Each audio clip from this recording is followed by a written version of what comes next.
Actually, when I see the narrative of a really good friend of mine like Meek, and people trying to, you know, again, if he was gay, which there's not one gay bone in his body, who cares? Number one, let's say if people want to be gay, it is 2024. Who the f cares?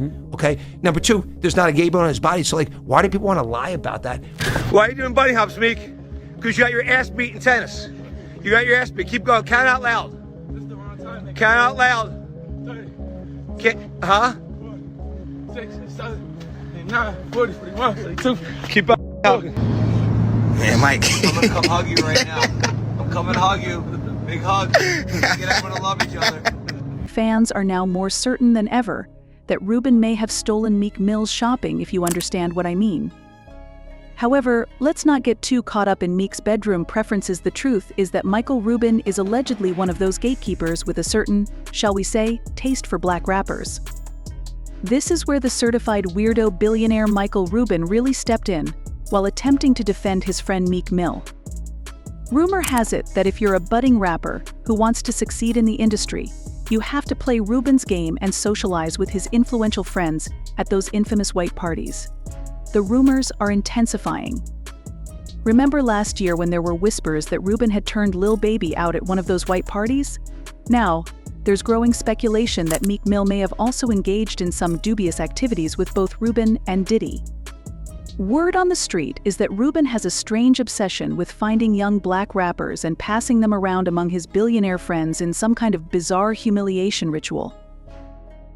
Who can forget that video of Meek performing a bunny hop for Rubin on a tennis court before cozying up to another billionaire?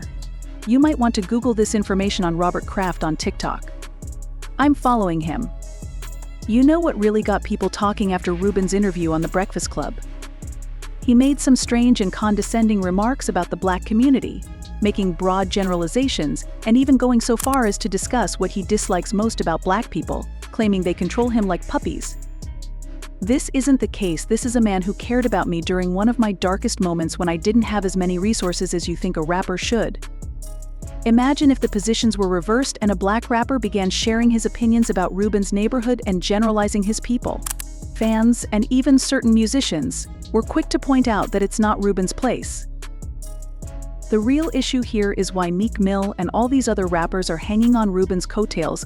Could there be any truth to those accusations? Let's face it, that musician would be labeled anti-Semitic quicker than you can blink, and maintaining their career would be a long shot. What specifically did Rubin say about his friendship with Meek on The Breakfast Club that has everyone rooting for him? I heard you mention earlier that black people hate on his speak, so I wanted you to elaborate on what you said you don't like to see. There have been rumors of rappers engaging in dubious behavior at those mansion parties and then being blackmailed by these powerful white executives. Black individuals dismantle other black people. Yes, it's awful, very awful. According to his Wikipedia article, Michael Rubin, or Diddy 2.0, was born in Philadelphia in 1972 and raised in a Jewish family in Lafayette Hill. His father was a veterinarian and his mother was a psychiatrist, thus, he had a very stable childhood. At the age of 14, Rubin was already demonstrating his business abilities when he launched his own ski store with the money from his bar mitzvah and a lease his father had signed. Today, Rubin is the CEO of Fanatics Inc., the leading provider of licensed sports merchandise for almost all major leagues, including the NBA, NFL, MLB, and others. Given that Rubin's personal net worth is $11.5 billion in NASCAR, Formula One, and WWE's business was valued at an astounding $31 billion as of December 22nd, you may be wondering why Rubin's story is so dubious. On the surface, it seems he was merely a successful businessman, particularly because he reportedly came from a respectable middle-class family. This is where things start to get a little shady. Rubin's success is reportedly 90% due to his rapport with people rather than his business acumen. However, the strange thing is that when you watch his interviews, he comes off as the most annoying, charisma-free person ever. How exactly did he charm his way into all these influential circles? People are definitely sniffing around this one. And our Super Bowl party, by the way, this was like this year's Super Bowl party. I was like, when I had many of the owners of the football teams come up and tell me this is better than the game itself, I thought, like, literally, that's what people were saying to me. Right? Yeah. Look, I think what we like to do is bring the right people together in a room and then great things happen. We've had some significant accidents at the party over the past 2 years. Okay. The first accident that happened was, I want to make sure I get this right. Charlie D'Amelio sliced Dixie D'Amelio's finger trying to cut a bagel at 3 o'clock in the morning. Okay. That led to several stitches. That was year one's accident. So we actually thought we would be really prepared, and we brought in medical staff for the party, because even though there's 350 people, we had a whole, medical SWAT team there. And Crazy. so I went to the bat. So after like 12 people performed, it just like this incredible, like just natural performances that broke out of the party. I went to the boys' room.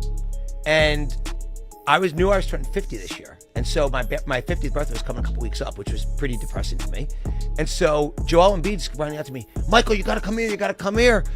Camille got hurt. This is my girlfriend. He goes, Camille got really hurt. I'm like, remember this. Yeah. I'm like, Joe, like stop. Like, I'm not falling for this. Right. Like, I'm like, no, you're not tricking me. And then they're like, you got to go upstairs. And all of a sudden, we just had my third daughter, our second daughter together a few weeks earlier. Thank you. And so she fainted. Now, I would say, the truth be told, that she tried to drink with the boys and wasn't able to handle herself. Yep. She's still going with fainting. It's a real debate within the Rubin household. I would probably side with you on this. Of course. Yeah, this is correct. No matter, and she actually gets mad at me when I tell her this. She's going with a faint. I'm going with, but anyway, she fell over and hurt herself very badly. So I had to leave at 12:15 the party. Why'd you have to leave? Because she had to go to the hospital. They thought she had That's a broken why you got neck. the medical tent. The medical. Like, hey, send them off. This is my party. So I'm going to be honest with you. Let's start by discussing why a grown man is out here calling the bathroom the boys' room. His attempt to joke about his girlfriend's accident while displaying no concern is giving off some really strange vibes. Did you notice the part where he casually mentions that the D'Amelio sisters had an accident at his first white party? Well, let's do the math. Rubin's first white party was in 2021, which means Charlie D'Amelio was only 16 or 17 at the time, around 3 a.m. at Rubin's party. Oh, and let's not forget about Rubin's own daughter, Kylie, who was 17 at the time, getting really close to Drake and Meek Mill at her father's party. The whole situation just screams shady, honestly. There's something so strange and eerily unsettling about Rubin's vibe. How did this guy get all these celebrities in his inner circle? It can't just be the money, right? There are plenty of billionaires with far more wealth, but you don't see them mingling with such a crowd. Here's the tea, everyone. There has been a lot of talk about how Rubin stepped in and took over after Diddy stopped hosting his infamous white parties in the Hamptons. What's more, people are whispering that Rubin not only took over the party scene, but also allegedly assumed control of Diddy's rumored blackmail operation. In case you missed the most recent wave of conspiracy theories, rumors suggest that Diddy has been operating a blackmail ring for years. Think Epstein, but in the hip-hop industry. Now that Diddy has fallen out of favor, many believe that Rubin is the one in charge. So is this the reason all of these rappers and athletes want to be seen with Rubin? Could he be using footage from those wild white parties to blackmail them? The blackmail plot seems to grow more bizarre every day, leading us further down this rabbit hole of pure madness. The most recent shocking rumor circulating is that Diddy has been conducting a blackmail scheme in the hip-hop scene, and it seems that some well-known figures are supporting him. A recent lawsuit has surfaced, providing ample evidence that P. Diddy, also known as Puff Daddy, has been operating a blackmail scheme similar to Jeffrey Epstein's. However, for nearly 30 years, the top record executives in the rap and music industry were aware of P. Diddy's activities. They attended parties with underage girls where drinks were spiked, and they were closely involved in Diddy's personal life. Diddy allegedly had cameras hidden everywhere in his home, on his private jets, on his yachts, you name it. He would covertly film his influential industry friends in extremely compromising situations, frequently involving young individuals who were allegedly brought in specifically for extortion purposes. His operation, or at the very least his negligence regarding it, is now coming under intense scrutiny, especially since he is officially under investigation by Homeland Security. The drama just keeps intensifying, with new reports connecting him to this alleged blackmail ring. These shady higher-ups, and I don't just mean rappers and music executives, were frequent attendees of these wild gatherings. You may be wondering why Diddy would bother blackmailing politicians, but the people allegedly funding this entire operation certainly care. Just wait until you hear how independent journalist Ian Carroll has made connections regarding some of these issues. Amazing details about this alleged blackmail ring are emerging. In order to comprehend this lawsuit against Diddy, you must understand the history of sexual blackmail. Many commenters are confused about why rap music is so anti-gay. While many people are aware of the connections between Israel and Epstein's blackmail schemes, many are unaware of the ties between blackmail's inception and the Jewish mob. If you're unfamiliar with the current situation, Diddy, one of the most powerful figures in the rap industry, is a valuable source of information. The larger picture is not immediately revealed. Instead, you must sort of grasp the history of these issues and what each element might imply about the bigger picture, which requires an understanding of this complex history. Over the last 30 years, he has faced court cases alleging a variety of crimes, including murder, and most importantly, having all of his homes wired with cameras, hosting parties with underage girls, and collecting blackmail on numerous influential people, including rappers, label executives, celebrities, and politicians. The FBI was founded under J. Edgar Hoover, who was the head of the Bureau of Investigation before the FBI was created in the 1920s.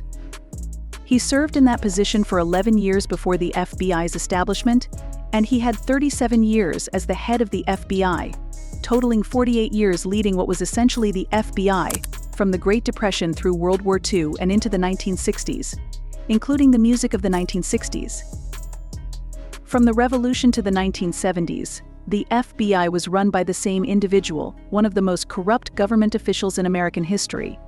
Without understanding J.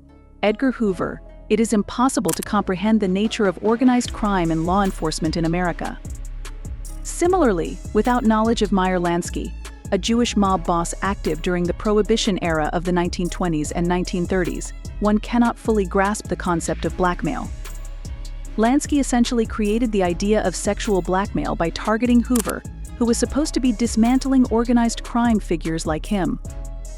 Although the articles on Wikipedia are sanitized, the reality is that Lansky possessed a compromising photograph of Hoover engaged in a sexual act with his primary assistant, Clyde Tolson, who was also his boyfriend. After being blackmailed, Hoover believed things could not get any worse. Thus, he began hosting blackmail parties in collusion with mobsters. A crucial aspect of understanding the gay undertones in contemporary rap music is that Hoover had already been blackmailed by some of the most powerful gangsters in the world. As a result, he hosted these parties, inviting various influential figures to gather their own black men. This all transpired in what was known as the Blue Suite at the Plaza Hotel, where male cross-dressing orgies were filmed for at least a decade. The entire Hoover situation unfolded during the Cold War McCarthy era, characterized by the effort to eradicate communists. This led to a phenomenon called the Lavender Scare, which meant that many were alarmed by the potential for homosexuals to be blackmailed by the Soviet Union. It was considered shameful to be gay, as the fear of exposure loomed large. During the early Cold War, the blackmail industry realized that it was significantly easier to operate in an anti-gay culture. This created a vicious cycle of stigma and secrecy. The more taboo something is, the more people feel compelled to hide it, making them easier targets for exploitation. By promoting this taboo, blackmailers gain power over their victims. This is reminiscent of Diddy, who established his record label at 24 and transformed it into one of the most successful ventures in the industry, largely thanks to the support of his mentor, Clive Davis. Davis, one of the most powerful figures in the music industry at the time, is gay, wealthy, and Jewish, similar to Lansky.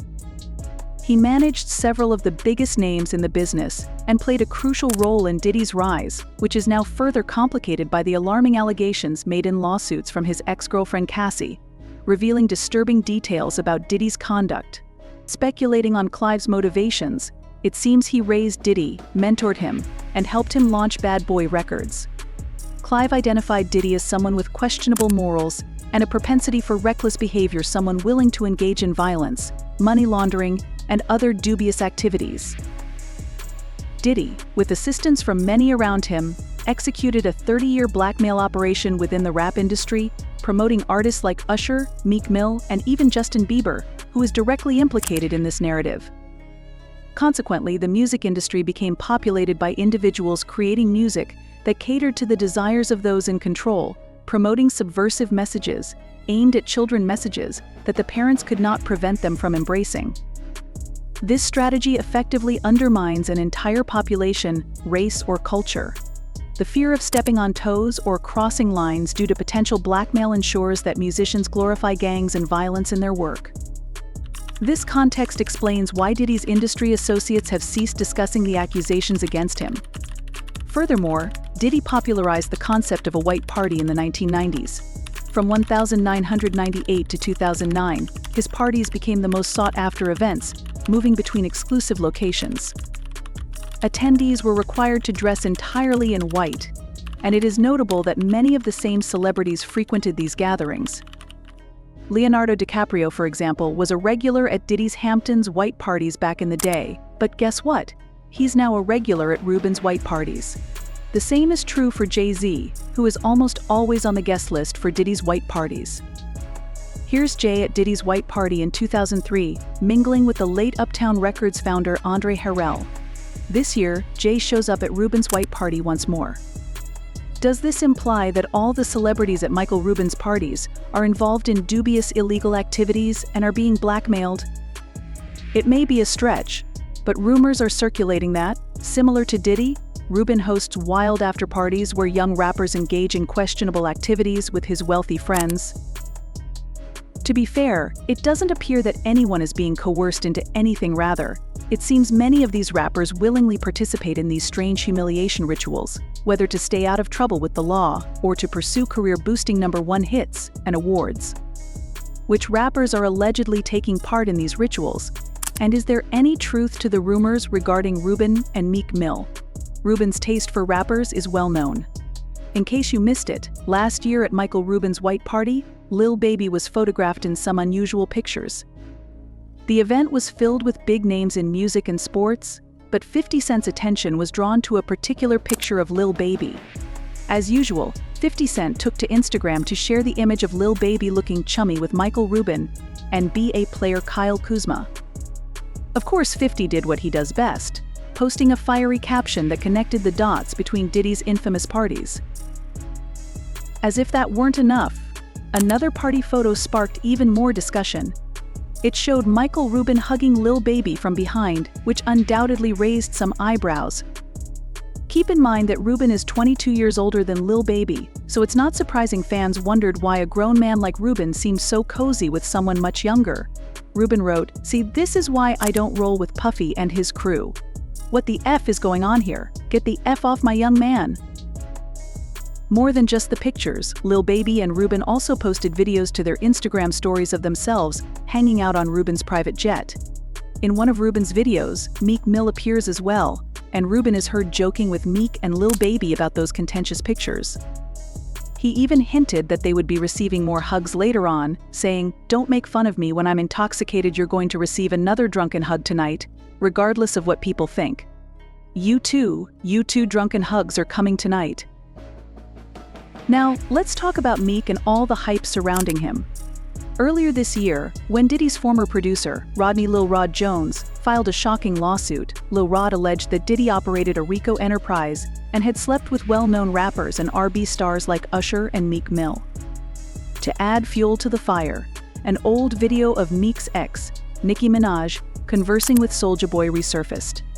In this clip, Nicki alludes to a lot of shady behavior in the music industry, implying that many men keep their preferences under wraps. Do you think there are a lot of undercover brothers in the industry? Oh no, Queen, we don't know anything about undercovers. Oh no, we don't know about that, okay? I do then. This photo of Meek and Diddy wearing matching outfits reappeared, further fueling the rumors. As soon as this lawsuit made headlines, Meek Mill entered the fray, arguing with fans and bloggers on social media.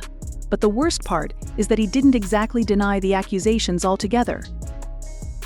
Instead of just denying his role in Diddy's alleged criminal scheme, Meek went on the offensive, accusing others of attempting to harm him because he is an independent musician. After DJ Academics discussed how Meek appeared to be mentioned in Lil Rod's lawsuit, Meek clapped back, saying, "Now you see how bad they want to stop you when you drop independent music. That will get played anyhow, and it will make millions of dollars. The day before I drop, I'm crushing on this intern. It's too easy." Meek then threatened Academics, saying, "Academics, didn't you tell me to stop playing with my name? I don't know what Emma does when I actually see you." However, Meek wasn't finished yet. He continued to post awkward tweets in which he made an excessive effort to prove his interest in women. One of these even boasted about running red lights. As you can imagine, fans thought Meek was going overboard and becoming a bit defensive in an attempt to hide more than just his alleged bedroom preferences. However, just when Meek believed the online buzz had subsided and that people had forgotten about his relationship with Diddy, his other rumored sugar daddy, Michael Rubin, chose to stir things up with some extremely dubious remarks on The Breakfast Club. Michael Rubin recently caused a major stir with his appearance on The Breakfast Club, when he jumped to Meek Mill's defense amid circulating rumors about Meek's sexual preferences in the bedroom. Rubin didn't say anything like, "There's not a gay bone in Meek's body." Instead, Rubin was obviously annoyed by the rumors, especially after seeing that viral video from 2021 of Meek and Rubin doing bunny hops on a tennis court. However, in all honesty, Rubin's word choice didn't help Meek and seemed to exacerbate the situation. What I dislike about this is that, although it doesn't bother me personally, it does bother me to see the story of a really good friend of mine, who is Meek and people trying to determine if he is gay. For one thing, who cares if people want to be gay in 2024? For another, there isn't a single gay bone in his body, so why would anyone want to lie about that? Why would anyone attempt to make him feel bad? Rubin is correct that no one should obsess over Meek's or anyone else's sexual orientation, but the way he phrased his response was odd. He could have simply stated that Meek's sexuality is none of his business and shouldn't be anyone else's concern. That's the only thing I've learned about you. Look, I'm just being blunt, because that's my style. However, it's peculiar how Rubin handled this, especially since Meek has been working so hard to clarify those rumors. One thing I've learned about black culture that I don't like is that black people tend to hate on each other. I heard you mention that earlier and I wanted you to address it. If you think that's the worst part, think again. Rubin then went on to lecture the black community about what he likes and dislikes regarding how they treat one another after becoming agitated over the jokes directed at Meek.